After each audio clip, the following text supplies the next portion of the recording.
Now I was gonna say you had spoke before, how people that's been in the life or whatever that are men that they done got to a certain age, you want to attain something, change your lane and change into something else, but you ain't never really spoke on like how women that probably done been in the life and they get to a certain age range and they're kind of like, if you ain't graduated to something else, their life could be kind of fucked up in a way. I mean, I'll be honest with you, man. A lot of guys that's pimping, and that's in the streets, they might not admit this because they want to keep a position over their girl. They want to always be in control, and they don't never want to submit to the chick. But women be the biggest opponents or the biggest ones promoting. Hey, let's do the right thing. Let's invest this money. Let's get out the game.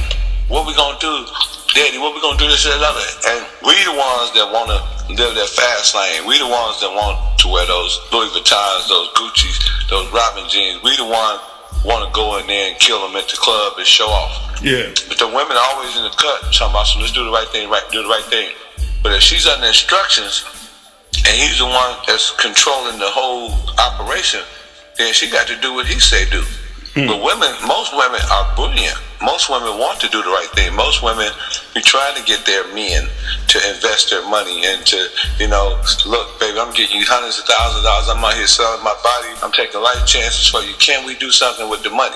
A lot of women want that. Okay. But I think it's the men that they be with that keeps them from doing, the right thing. But I know a lot of women that I grew up with that end up being what we call renegades and start, hustling on their own and start getting their own money. Yeah. They did something constructive with the money.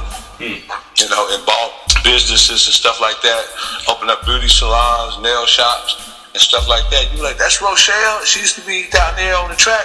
Oh, she got the nail shop now? She got the beauty salon? Yada, yada, yada. Yeah, that's very, very true. What I mean? You see a lot of those women, out there that was with a pimp at one time and ended up being renegades and started taking the money and investing themselves because now they can see the money.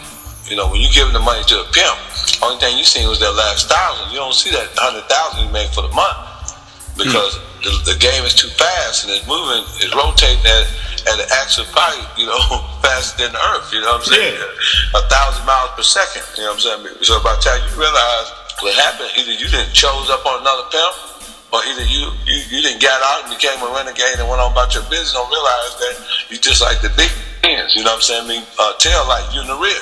Yeah. You know what I'm saying? You just like the plates of a Benz, you know what I'm saying? But the ones that they only got plates in the back, you in the rear. So she don't know that, but it's too late. He didn't marry and got the money. And the sad thing is that most of those guys who don't invest, end up after the chicks are probably on drugs, in jail, or, on Skid Row because they spent all them years doing that, and, we all guilty of it, and we end up with nothing. Now, I got a comment that came in, a couple weeks ago. This brother said, he was with this female about 10 years ago, and they was having it, their way, successful. Let's just say they were successful about 10 years ago. But back those 10 years ago, she had left him, broke, took everything. But so I guess he must have somewhat survived that, and he bumped back into her maybe 10 years later, and she wants to, make amends and get back with him. But the comment was saying like, should I make that move, or should I, feel, some kind of way for her doing me wrong and leaving me, broken, tapped out? Well, it's an old axiom, it's an old saying, and basically what it says is that there was this old lady who saw a snake, and she saw the snake in the grass, but it was cold outside. The snake was frozen, so she picked the snake up, took the snake home, threw the snake out, and fed the snake. The snake got back healthy, and as soon as she went to rub him, the snake bit her. And when the snake bit her, she said, "Why did you bite me?" He said, "You knew my nature. I'm a snake. So what you expect me to do? This is what I do." You know what I'm saying? I bite people. You know what I'm saying? I shoot venom up in them. I'm a poison. So once somebody is a snake, always a snake. Okay. I even got my own story about a snake. All right. If you see a snake and you rub that snake from head to toe every day, and then all of a sudden the next 10 days later you try to rub that snake from toe to head, that snake gonna bite you. You know why? The snake gonna be like, man, what are you doing? He said, what you mean? What I'm doing? He said, you human.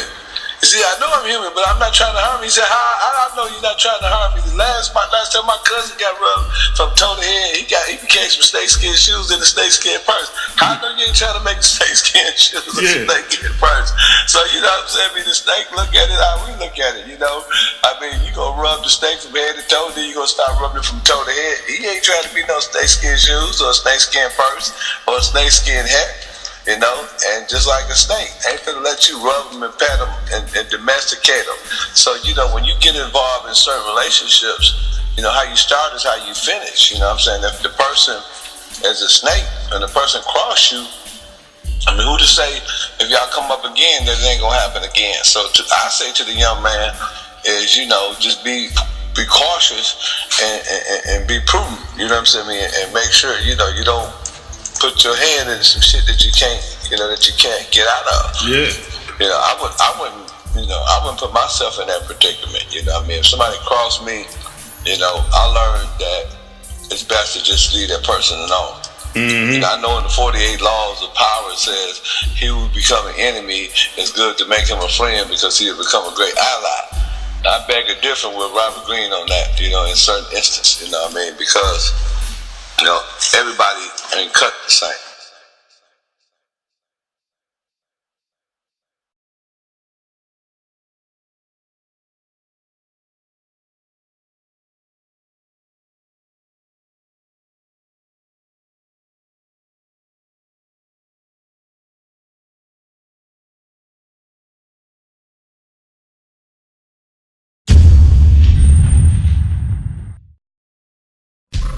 Too cool to come 24/7.